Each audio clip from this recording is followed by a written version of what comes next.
So we don't know exactly the mechanism that relates the total sleep time with weight gain and a lot of the sort of health risks which go along with that, diabetes and cardiovascular disease and so forth.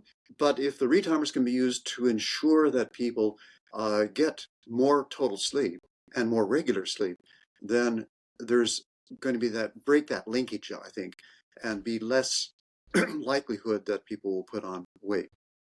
So I think, and reduce those health risks. And again, making sure that people get an adequate sleep during the time that they need it when they have an opportunity to sleep.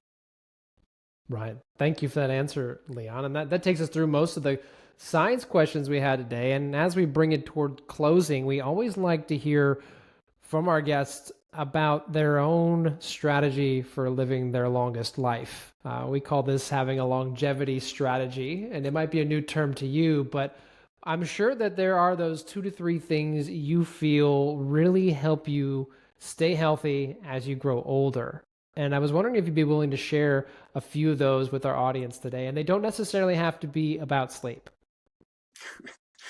Well, no, they do involve sleep to some extent, but I think probably, and I think there's good evidence to support this now, keeping physically fit is probably the best longevity insurance that you can take out.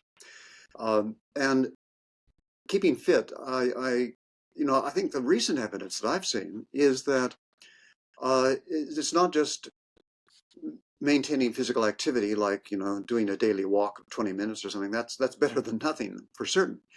But actually pushing yourself a little bit more than that, getting up your walking speed. If you're a jogger, making sure that your distance that you're jogging doesn't keep getting shorter and shorter and slower, but it's to push yourself a little bit and keep that aerobic fitness at a higher level, challenge your body physically. There's, I think, now good evidence that that probably is the single most effective longevity insurance that you can get. And along with that, of course, is a good diet. But we've had a lot of information about that.